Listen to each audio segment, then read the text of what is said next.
जय संशक्ति। साधक की समस्याएं पुस्तक के हम 5 प्रकरण अब तक पठन कर चुके हैं। आज से हम 6ठा प्रकरण प्रारंभ करेंगे, सुखात्मक दुर्बलताएं।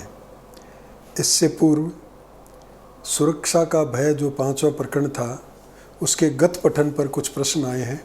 पहले उन पर चर्चा कर लेते हैं। पहला प्रश्न है,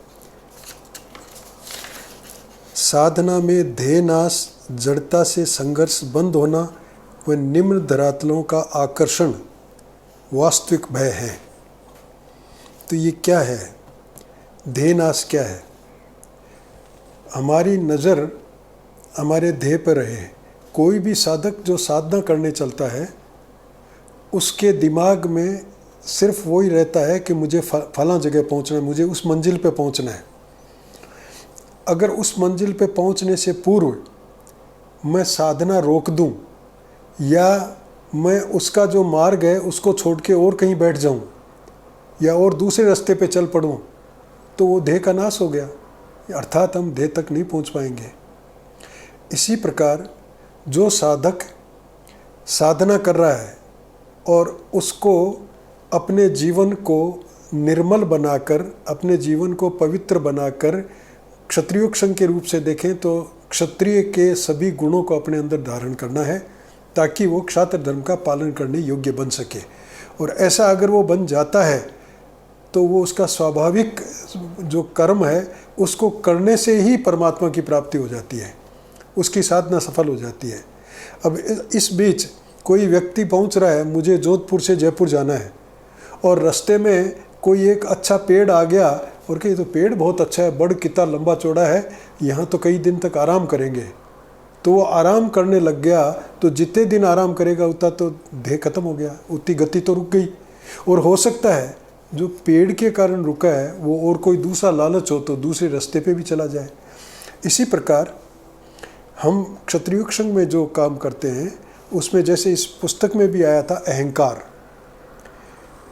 चलना है हमको उस गोल तक, उस लक्ष्य तक, और इस बीच हमारा अहंकार जागृत हो जाए, जिसको कि हमने अभी तक दबा के रखा है या उसको उस पर विजय पाने का हमने गर्व महसूस किया है कि मैंने विजय पा ली, लेकिन कभी विजय पाते नहीं हैं। वो नए नए रूप में आता रहता है। जब तक कि हम जागृत रहकर बहुत गहराई से ये चिंतन नहीं करें कि कौन सा ऐसा मेरा एक्शन है, कौन सी मेरी ऐसी कार्रवाई है जो मेरे ध्येय की बजाय मेरे स्वयं के अहंकार को पनपाने वाली है या स्वयं के अहंकार को पोषण देने वाली है। इस प्रकार की गहराई से जब तक हम विचार नहीं करेंगे, तब तक वो अहंकार हमारे उस बाधक बन जाएगा उस साधना में, और तब साधना में बाधक बन गया मतलब ध्येय का नाश हो गया। तो ध्येय में जो हमारे ध्येय के मार्ग पर चलने में जो भी बाधक बनता है, उस वो कारण बनता है ध्येय नाश का। दूसरा है जड़ता से संघर्ष। हमने सक्रिय रहकर काम करना शुरू कर दिया, लेकिन इंद्रियां हमेशा सुख भोग की ओर जाती है। इसलिए जहाँ कहीं भी चेतना को हमने अलग कर दिया, जहाँ कहीं भी चेतना की हमने परवाह नहीं की, तो जड़ता निश्चित रूप से आएगी। और वो जड़ता इंद्रियों के 500 इंद्रियों के भोग के अनुसार आ सकती है। इसलिए सक्रिय रहें, बराबर सक्रिय रहें, इसमें कोई कसर नहीं रहे, वरना तो जड़ता के कारण हमारा संघर्ष बंद हो जाएगा। तीसरा है निम्न संघर्ष बंद होना व निम्न धरातलों का आकर्षण। निम्न धरातल यही है, भोग और ऐश्वर्य। हमारी 500 इंद्रियां जो हैं वो हमको अपने अपने भोग में रोकना चाहती है। वो क्षत्रियोक्षण में हम आते हैं, लेकिन क्षत्रियोक्षण के साथ चलते चलते भी हम जा रहे हैं एक जगह से दूसरी जगह, हमारा ध्यान दूसरी जगह जहाँ जा रहे हैं उधर नहीं, अपने घट के साथ नहीं, अपने घट प्रमुख के साथ नहीं, और हम कहीं और कहीं देख रहे हैं तो या तो ठोकर खाएंगे या किसी से भिड़ेंगे, कुछ न कुछ गड़बड़ होगी। तो जो ध्येय है उस ध्येय की बजाय हमारे इंद्रियों के जो धरातल हैं, निम्न धरातल हैं, जिधर वो ले जाने का कोशिश करती है, उस तरफ वो ले जाएगी अगर हम जागे नहीं तो, अगर हम जागृत नहीं रहे तो, अगर हमने अपने आप पर अंकुश नहीं किया तो। इंद्रियों को अपन ने बस में कर रखा है, लेकिन वो इंद्रियां हमेशा के लिए बस में हो गई ये ज़रूरी नहीं है। इसलिए इस बात का तो भय करना चाहिए हमको कि मेरे देह का नाश नहीं हो, कोई मेरे देह के बीच में आए नहीं, मेरी नज़रों से मेरा देह ओझल नहीं हो। एक देह जिसके ऊपर मैं चल रहा हूँ, जिसके लिए मैं साधना कर रहा हूँ, उसकी बजाय मेरा कोई व्यक्तिगत देह, सामाजिक बात को भूल जाऊँ, समूह की बात को भूल जाऊँ, संघ की बात को भूल जाऊँ, मेरा कोई व्यक्तिगत देह अलग से नहीं होना चाहिए। इसी प्रकार मैं जड़ नहीं बन जाऊँ, मैं शिथिल नहीं हो जाऊँ, मैं कर्महीन नहीं हो जाऊँ, लगातार कर्मठ बना रहूँ। और कर्मठता मेरी केवल देह के प्रति हो, निम्न धरातलों की तरफ नहीं हो, अर्थात भोग और ऐश्वर्य की तरफ नहीं हो, मेरी इंद्रियों के जो स्वाभाविक खिंचाव है, आकर्षण है, उस तरफ नहीं हो। दूसरा प्रश्न है, सांघिक साधना में दुर्गति का भय, उपेक्षा का भय आदि निर्मूल भय कैसे हावी हो जाते हैं, कृपया उदाहरण से समझाएं। निर्मूल भय यानी उसके कोई जड़ नहीं है, ऐसा भय। ऐसा कौन सा भय कि जैसे दुर्गति का भय, कि मैं क्षत्रिय संघ में जा रहा हूँ, मैं काम कर रहा हूँ, जैसे संघ प्रमुख कहते हैं, जैसा मेरा शिक्षक कहता है, उस हिसाब से मैं चल रहा हूँ, उस हिसाब से मैं अपने आप को बदलने का प्रयास कर रहा हूँ, परिवर्तन करने का प्रयास कर रहा हूँ। लेकिन कहीं ऐसा तो नहीं है कि इससे मेरी दुर्गति हो जाए। साधना में साधना होती है ऊर्ध्व गति की, और ऊर्ध्व गति में चलने वालों की दुर्गति कभी नहीं होती। दुर्गति तब होती है जब हम ऊर्ध्व गति की बजाय निम्न गति की ओर चलें, धरातल नीचे धरातल की ओर चलें, तो दुर्गति होती है। इसलिए साधना में कोई दुर्गति की कल्पना करे, यही झूठी है, कभी होगी नहीं। इसलिए इसको तो ये भय तो रखना ही नहीं कि मैं संघ में काम कर रहा हूँ, लेकिन कहीं ऐसा नहीं हो मेरी दुर्गति हो जाए। दुर्गति कभी नहीं होती है।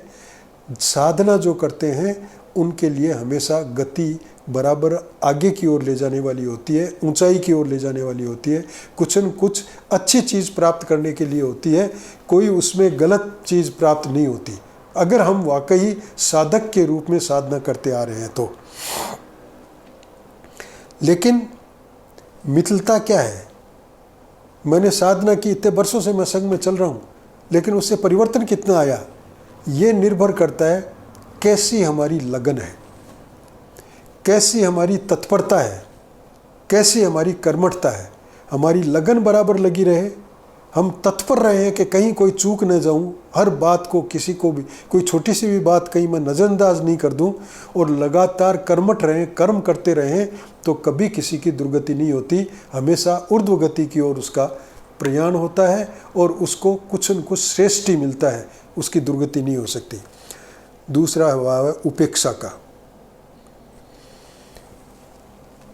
साधना करना हम हमारे हित में कर रहे हैं कि आज की आवश्यकता है समाज की, उसके लिए मैं संघ में मिला।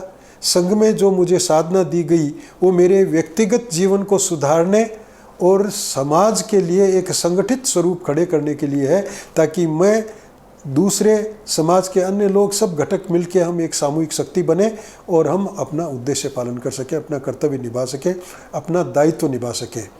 इसलिए हम आगे बढ़ते हैं।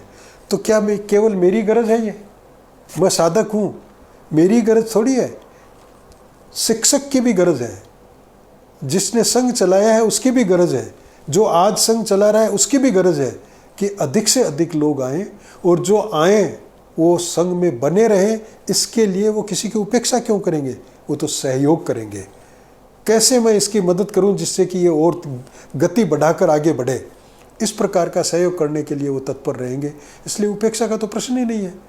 कौन चाहता है ऐसा कि उपेक्षा की जाए? यहाँ तक कि जो एक बार संघ में आया है, शाखा में आया और दूसरे दिन नहीं आता है, तो लोगों को चिंता होती है, वो वही कल आया था, आज क्यों नहीं आया। उसकी उपेक्षा नहीं की जाती, उल्टी ये रहती है भावना कि अगर कोई ऐसा कारण हो गया हो जो दूर कर सकते हैं, तो हम दूर करके उसको वापस लेके आएँ। कोई कई दिनों तक संघ में नहीं आता है तो लोग पूछते हैं क्या हो गया, कुछ तकलीफ हो गई क्या, कहीं चले गए थे क्या कारण है, क्यों नहीं आए। अभी ये जो वर्चुअल शाखा चल रही है, या जो जूम में अलग अलग जगह शाखा लगाते हैं, वहाँ भी कभी कोई स्वयंसेवक उसमें जुड़ता नहीं है, तो उसे पूछते हैं क्या बात हो गई, आज आप आ नहीं सके, आज आपने देखा नहीं, वर्चुअल शाखा में इतनी संख्या कम क्यों होती जा रही है। तो ये उपेक्षा का भाव नहीं है। सबकी गरज है, समाज की गरज है, शिक्षक की गरज है, जिसने संघ चलाया है उसकी गरज है, जिसकी प्रेरणा से, भगवान की प्रेरणा से अगर संघ चला है तो भगवान को भी गरज है। इसलिए उपेक्षा होने का प्रश्न ही नहीं। उपेक्षा नहीं होती है, हमेशा सहयोग मिलता है। निर्मूल भय और वास्तविक भय की पहचान की प्रक्रिया क्या है, कृपया समझ जाएं। निर्मूल तो कौन सा होता है? जो हमने वैचारिक रूप से धारण कर लिया है लेकिन वास्तव में उसका कोई अस्तित्व नहीं है, वो तो है निर्मूल भय। जैसा अभी अपन ने देखा था दुर्गति का भय, तो दुर्गति होती ही नहीं है लेकिन हमको डर लग रहा है, बिना किसी कारण ही।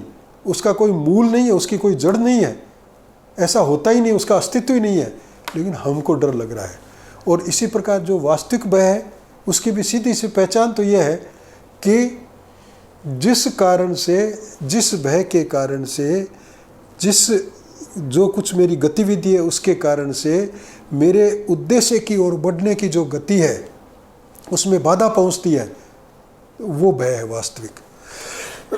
तो सीधा सा प्रश्न, बार बार ये बातें आती है, हर कमजोरी को ढूंढने के लिए बात आती है, हर हमारी बाधा के रूप में जो आने वाली बातें हैं उसके लिए भी ये बात आती है कि आत्मचिंतन करें, गहराई से अपने आप को देखें। मेरे रोज की गतिविधि पर मैं नज़र रखूं कि मेरी कौन सी गतिविधि ऐसी है जिसके कारण से मेरे ध्येय में नाश हो रहा है, अर्थात मैं अपने ध्येय की तरफ बढ़ाने में कदम धीमे कर चुका हूँ या कदम उठा ही नहीं रहा हूँ, या कोई ऐसी बाधा आ गई है कि अब आगे मैं कदम बढ़ा पाऊंगा या नहीं बढ़ा पाऊंगा। इस प्रकार का चिंतन अगर लगातार चलता रहे तो पहचान आ जाती है कि नहीं, ये तो वास्तव में ये भय है, इसके कारण मुझे इस भय को दूर करना है। और जो इसी प्रकार जो निर्मूल भय है उसका भी पता चल जाएगा कि मैं क्यों डरता हूँ, मैं इतने दिनों से संघ में आ रहा हूँ, कहाँ मेरी दुर्गति हुई, उल्टा मेरी कितनी प्रसन्नता बढ़ी है, कितना मैं अपने आप में एक ऊर्जावान महसूस कर रहा हूँ, कितना मुझे ऐसी उत्कट उमंग लगी रहती है कि मैं संघ में जाऊँ, मैं शिविर जो नज़दीक लगने वाला है मैं शिविर में पहुँचूँ, मैं ज़्यादा से ज़्यादा संघ के जो पुराने स्वयंसेवक हैं उनके साथ उठूँ बैठूँ। ये क्यों होता है? ये हम देख रहे हैं ना, तो वो लगातार इस तरह से आगे बढ़ रहे हैं तो दुर्गति नहीं होती है। इस तरह से बढ़ने से हमको गति मिलती है। तो अपने आप को पहचानने पर, अपना आत्मचिंतन करने पर यह सब होता है।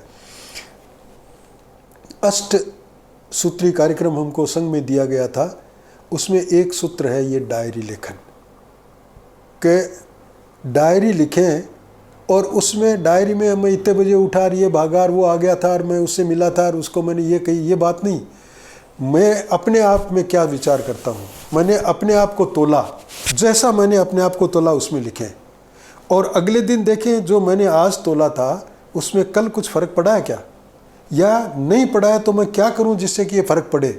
इस प्रकार के चिंतन को लिखते जाएं और फिर वापस नीचे से पढ़ें, हर रोज़ उधर से पढ़ें, तो हमको पता चलेगा कि कौन सी तो ऐसी चीज़ है जिसको मैं खाम खा जिसके कारण से डर रहा था वो कोई भय ही नहीं है, और कौन सा ऐसी चीज़ है जिसकी वाकई मैंने इतना ध्यान तो नहीं दिया लेकिन उसके कारण से मेरे जो मार्ग है उसमें बाधा उत्पन्न हो गई, मेरे अड़चन आ गई, मेरे ध्येय के प्रति मेरी जो निष्ठा थी उसमें कुछ कमी आ गई।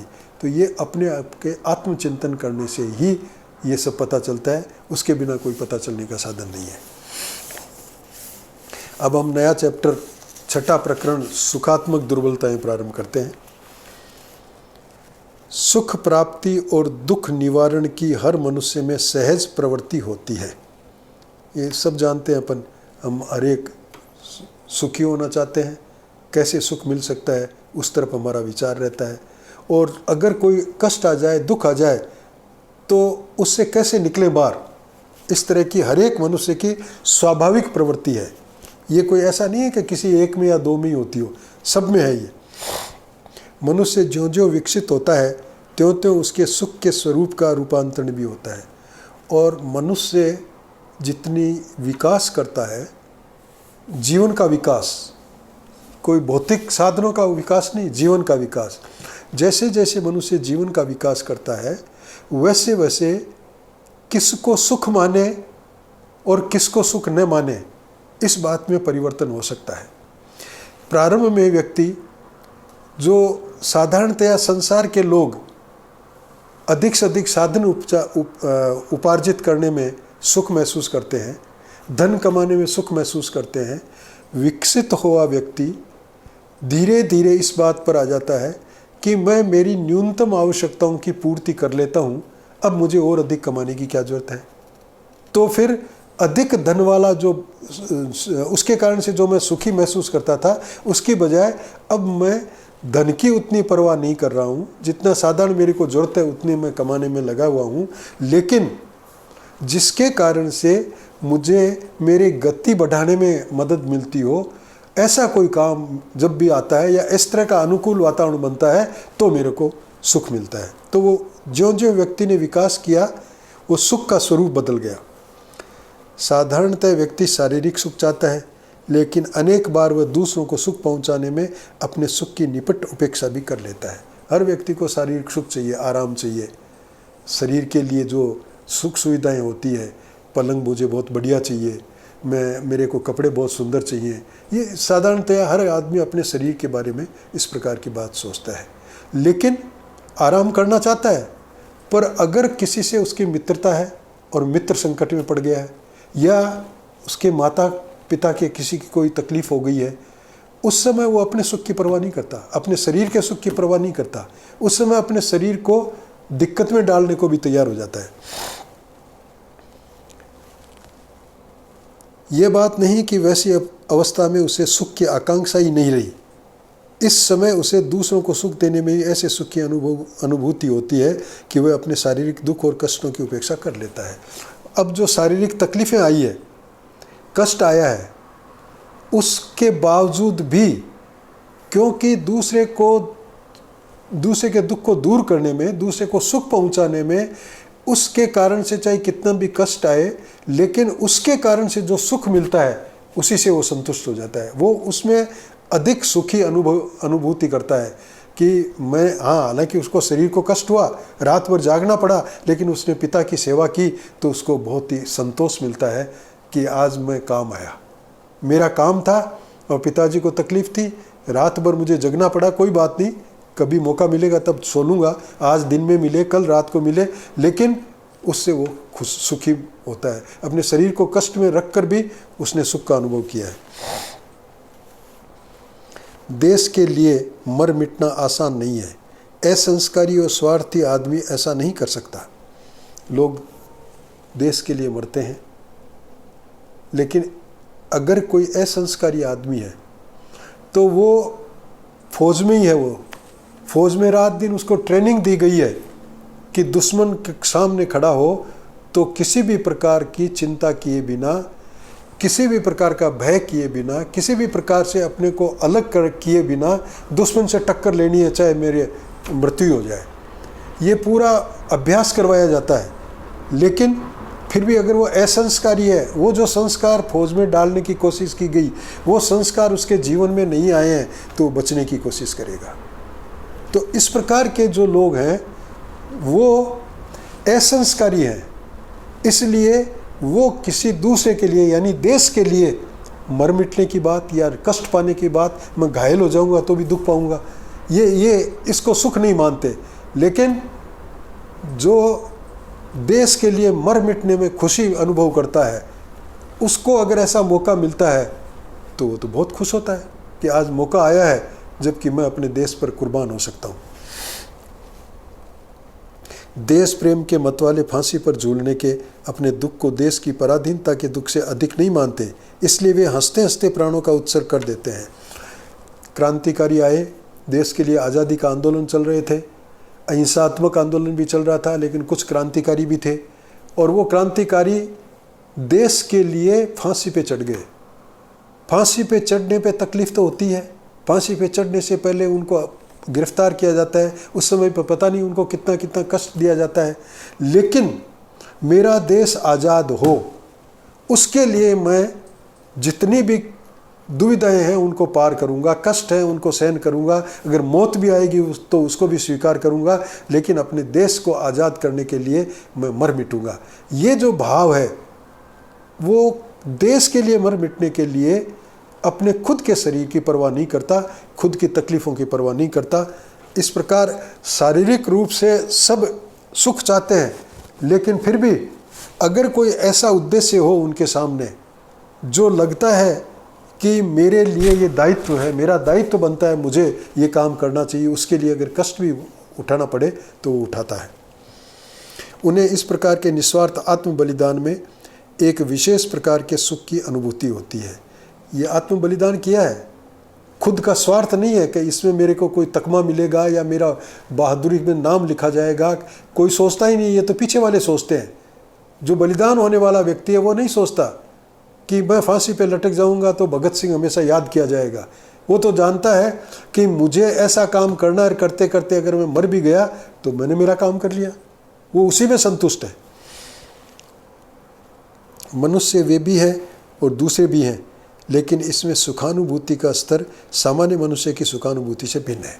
तो ऐसे मनुष्य जिनके सामने कोई ध्येय है और उस ध्येय के लिए वो कष्ट सहन करते हैं और फिर भी उसमें सुख अनुभव करते हैं, एक तो ये प्रकार के लोग हैं।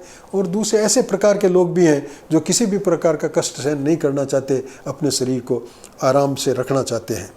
संस्कृति और सभ्यता ने इसी प्रकार मनुष्य को निस्वार्थी और त्यागी होना सिखाया है, फिर भी उसकी मूल प्रवृत्तियों से उसे थोड़ा बहुत संघर्ष तो करना ही होता है। हमारी संस्कृति ने हमको त्यागी बनना सिखाया है, देश के लिए मर मिटना सिखाया है, समाज की सेवा करने में जुटना सिखाया है। हमको संघ में काम करते हुए, संघ का काम करते हुए कोई भी छोटी मोटी तकलीफ आती है, उस तकलीफ को सहन करना सिखाया है।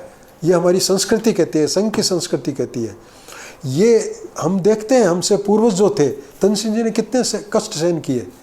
वो उनके कष्टों के सामने हमारे कष्ट कुछ भी नहीं है, लेकिन उन्होंने इतने कष्ट सहन किए, क्या हम इतना सा नहीं कर सकते? इस प्रकार से धीरे धीरे व्यक्ति में ये सीख आती है और वो अपने जो संस्कार हैं उनको उस ढंग से डालने का प्रयास करता है। ये सब होते हुए भी मूल प्रवृत्तियाँ जो है, वो मूल प्रवृत्तियाँ बाधक कभी भी बन सकती है। वो समाप्त नहीं हो गई, हमेशा के लिए उनका कोई समाधान निकल गया हो, ऐसा किसी भी व्यक्ति के पास नहीं है। ये संघर्ष तो करना ही पड़ता है, मूल प्रवृत्ति को दबाना पड़ता है, मूल प्रवृत्ति को परिवर्तित करना पड़ता है, मूल प्रवृत्ति को अपनी व्यक्तिगत स्वार्थ से किसी बड़े स्वार्थ के लिए त्यागना पड़ता है। सुखात्मक प्रवृत्तियों में आत्म प्रदर्शन, काम और हंसी आदि प्रवृत्तियों को ले सकते हैं। क्या है सुखात्मक प्रवृत्तियाँ? आत्म प्रकाशन, अपने आप जो किया वो प्रकट होना चाहिए। कोई दूसरा नहीं बता रहा है तो कम से कम मैं बताऊं तो मैं फिर थोड़ा सा मुल्लमा तो जरूर चढ़ाऊंगा कि जैसे किसी को लगे नहीं कि ये अपनी प्रशंसा करना चाहता है, लेकिन मैंने कुछ किया है उसको बताऊंगा। हाँ, क्या करें, उससे ऐसी आफत आ गई तब करना ही पड़ा, ऐसे लोग आ गए इकट्ठे होके, सारों ने कहा कि हम नहीं लगने देंगे शाखा, ये हो गया वो हो गया, तो मजबूरी में मैं तो अकेला ही था, डर रहा था, लेकिन क्या करूं, फिर भी मुझे सामने तो आना ही पड़ा। तो मैं सामने आया, किसी को पता ही नहीं है, ये मालूम होना चाहिए। और ये लोगों को मालूम हो जाए, मैंने जो प्रकट किया है ये लोगों को मालूम हो जाए, उससे मुझे खुशी होती है कि अब इनको पता तो चला। या मैंने कहा उसके पहले ही कोई कहते साहब बहुत बहादुरी की तरह तुम वहाँ लड़ते रहे, अच्छा किया तुमने, बहुत अच्छा किया। तो क्या ये अगर मेरे को पता चल जाए कि इनको पता है तो भी मुझे खुशी होती है। एक दिन हम बीकानेर में पढ़ता था मैं, तब आखा तीज पर वहाँ पतंगें उड़ती है, तो पतंगें उड़ रही थी, कटती हैं तो लूटते थे।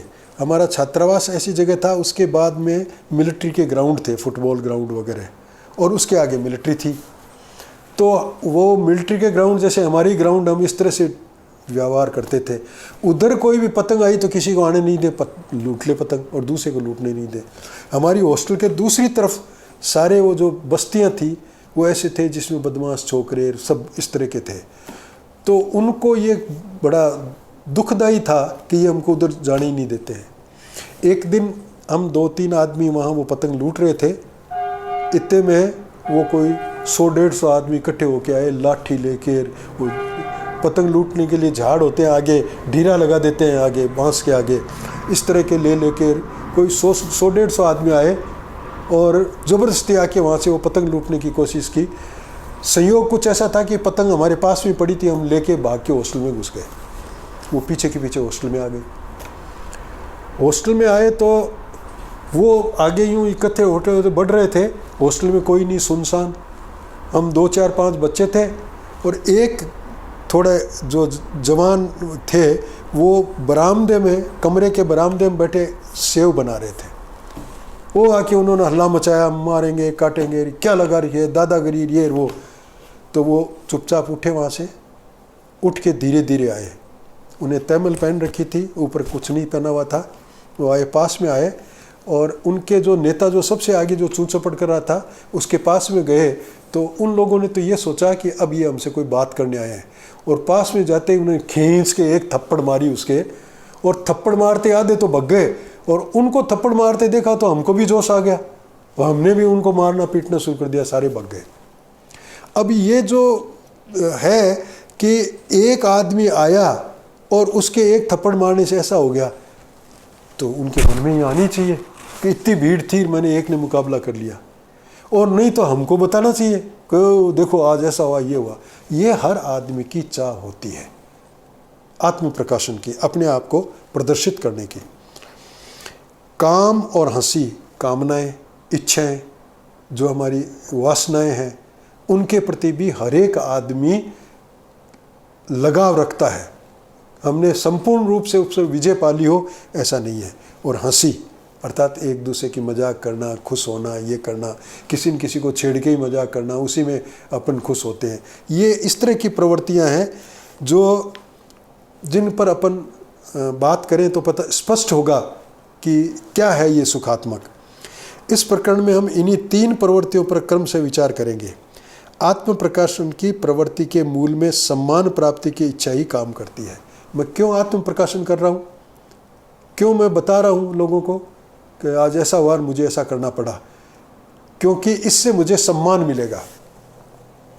और किसी ने कोई एक लेख लिखा हो और उसने किसी की चर्चा ही नहीं की हो, तो उसको चर्चा में लाना चाहता है कि मेरे लेख की तो बारी नहीं आई।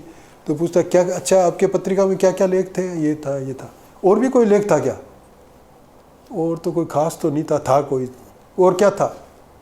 देखो पत्रिका लाओ, देखिए क्या क्या है।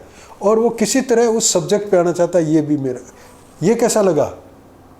अब कोई ये कह दे कि ये तो यूँ साधारण यूँ घिसा पिटा सा, कोई खास बात नहीं है, तो उसको कष्ट पहुँचेगा। लेकिन कोई ये कह रहा है ये तो हमने तो पढ़ा ही नहीं, ये तो बहुत अच्छा है, तो सम्मान मिल गया।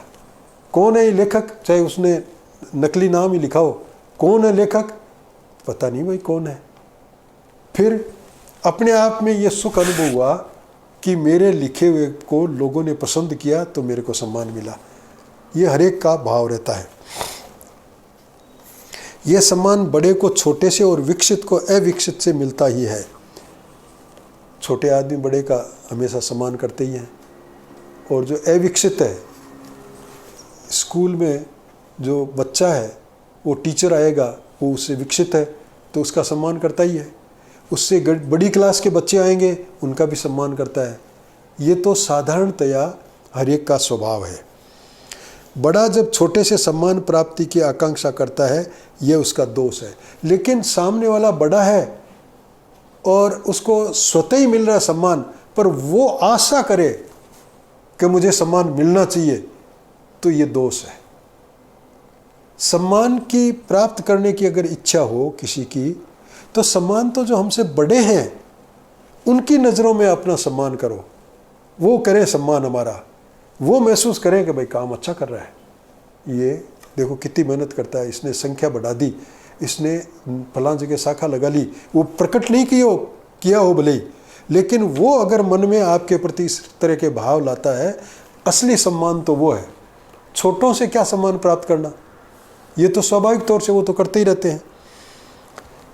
अविकसित से विकसित यदि सम्मान प्राप्ति की इच्छा करता हो तो ये भी गलत मार्ग है। सम्मान तो हमें गुरुजनों और श्रेष्ठ लोगों से ही पाने की कोशिश करनी चाहिए, लेकिन ऐसे सम्मान में कीमत चुकाने या संघर्ष करने में असफल होते हैं वे कुंठाग्रस्त होकर अपने से छोटे और तुच्छ लोगों से सम्मान प्राप्ति की इच्छा करने लगते हैं। अब गुरुजन हमारा सम्मान करें तो गुरुजन तो हमारा सम्मान तब करेंगे जबकि हमने उस सम्मान की कीमत चुकाई हो, और वो कीमत क्या? हमारा कर्म, हमारी भावना, हमारी तत्परता, हमारी लगन, हमारी कर्मठता। अगर हमने संघ के प्रति ये सब लगाया है तो गुरुजन स्वतः ही, हमारा शिक्षक स्वतः ही हमारा सम्मान करेगा। वो कीमत चुकानी पड़ती है। लेकिन जो कीमत तो चुकाना नहीं चाहते, फिर भी सम्मान की जो इच्छा है, स्वाभाविक इच्छा है हर एक आदमी की, उसको प्राप्त करना चाहते हैं, तो फिर वो चाहते हैं कि नीचे वाले मेरा सम्मान करें। वो लोग वैसे स्वतः ही करते हैं, सहज रूप से करते हैं। पर मेरी इच्छा क्यों हो? अगर मेरी इच्छा बनती है कि ये मेरा सम्मान करे, तो ये दोष है। वे लोग जीवन की कहानी में जब नायक नहीं बन सकते तो खलनायक बनकर काम निकालते हैं। जो नायक का अर्थ जो सही ढंग से आगे काम कर रहा है, और खलनायक जो उल्टा काम करता है। तो हम ढंग से सम्मान प्राप्त नहीं कर सकते, तो ये दोषपूर्ण सम्मान प्राप्त करते हैं कि हमसे छोटों से हम सम्मान प्राप्त करें। नेता नहीं बने तो खलनेता ही सही, मेरी बारी तो नहीं आई, पर अब के तू खड़ा हो, देख लेता हूँ तेरे को, अब के तेरे को संभालता हूँ। ये जो भाव है, ये उसको तो सम्मान मिल गया, उसको टिकट मिल गई, और मेरे को टिकट नहीं मिली, इसमें भी लोग ये समझते हैं कि क्या हो गया, तब फिर विरोध करते हैं। तो इस प्रकार से व्यक्ति को सम्मान प्राप्ति की इच्छा रखना चाहिए अपने से ऊपर वालों को, अपने से जो गुरुजन है, अपने जो शिक्षक हैं, अपने जो आगे चलने वाले अग्रणी हैं, उनसे। अच्छे और श्रेष्ठ से सम्मान नहीं मिल सका तो बुरे और नेस्त से प्राप्त करने के लिए तत्पर हो जाते हैं। और ये जो हम झुक जाते हैं ना कि चलो यहाँ से नहीं मिला तो वहाँ से ले लें, नीचे वालों से ले लें। सम्मान चाहना बुरा नहीं है, एक अर्थ में वह हमारी मूल प्रवृत्ति होने के कारण स्वाभाविक भी है। लेकिन जड़ता के कीचड़ में कुलबुलाते हुए कीड़ों से हम अमृत पुत्र होकर भी सम्मान की आकांक्षा करें, यह हमारे लिए कितनी लज्जाजनक बात होगी। स्वाभाविक रूप से हर आदमी सम्मान प्राप्त करना चाहता है।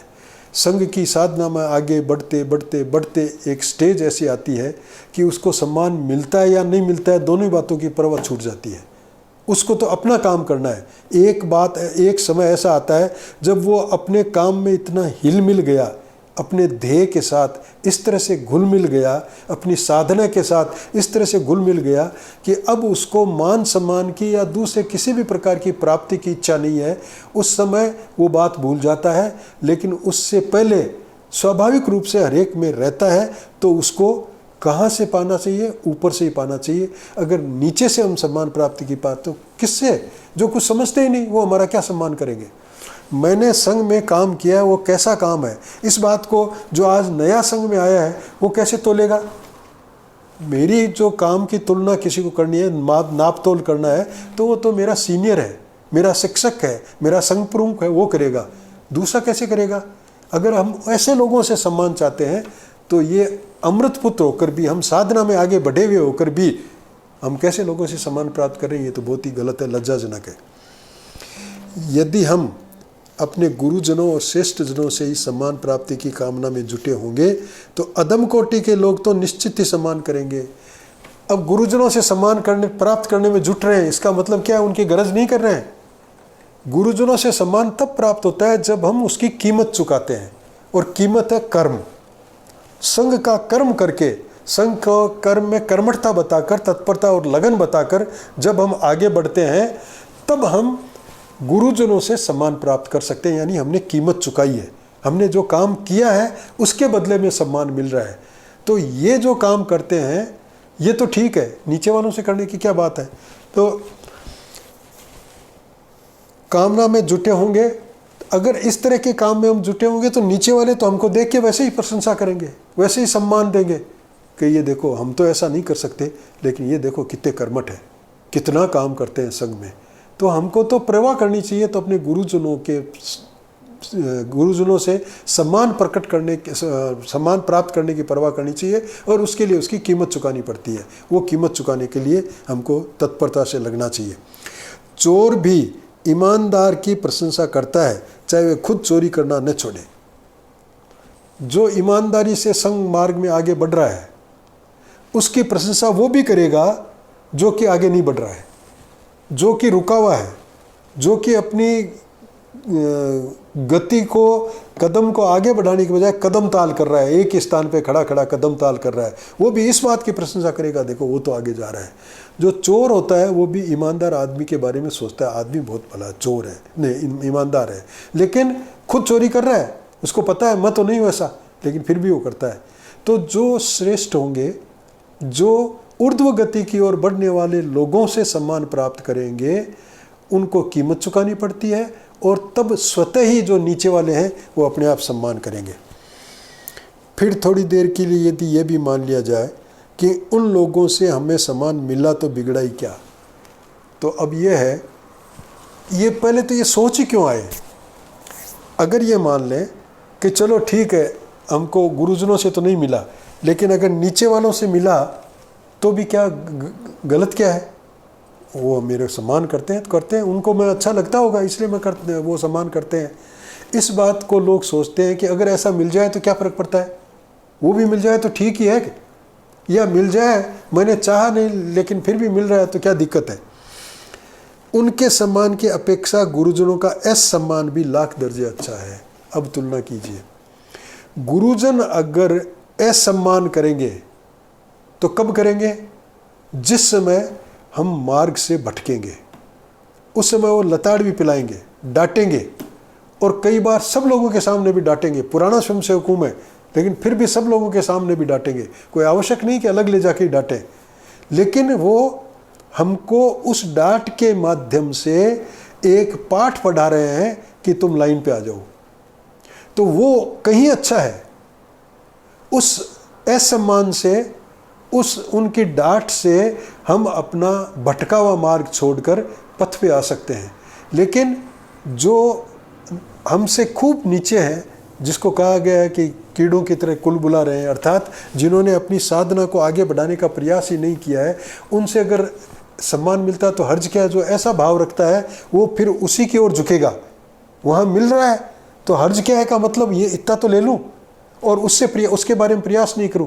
लेकिन ऊपर वालों से जो अपने से आगे बढ़े हुए हैं, वो अगर हमको डांटते भी हैं, वो हमको फटकारते भी हैं, वो हमको सजा भी देते हैं, तो उसमें कहीं अधिक हमारा लाभ है।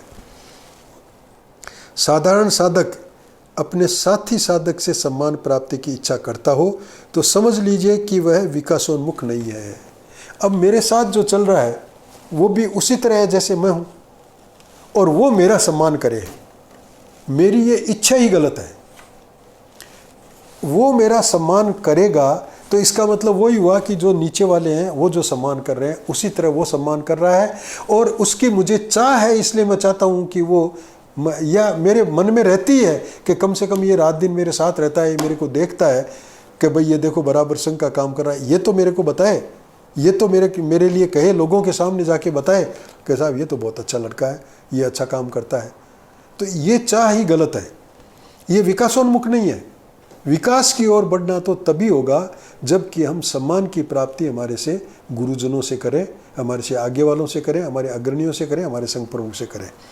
उसे तो अपने से श्रेष्ठ व्यक्ति से ही सम्मान की इच्छा रखनी चाहिए। इसलिए साधक के लिए तो एक नियम है, साधक के लिए तो इस बात की गांठ बांध ले कि मुझे सम्मान प्राप्त करने की जो स्वाभाविक भूख है वो तो मुझे मेरे गुरुजनों से ही करनी है, मेरे शिक्षक से ही करनी है, मेरे अग्रणियों से ही करनी है, मेरे संघ प्रमुख से ही करनी है, और उसके लिए मुझे उसकी कीमत चुकानी है, उसके लिए मैं तत्पर रहूं। उसके लिए मैं अपने संघ कार्य को, अपने जीवन को परिवर्तन करने को, अपने स्वभाव को बनाने को तत्परता से लगन के साथ लगूं और लगातार कर्मठ बना रहूं। मैं कहीं भी जड़ता के अधीन नहीं आऊं। जय संघ शक्ति।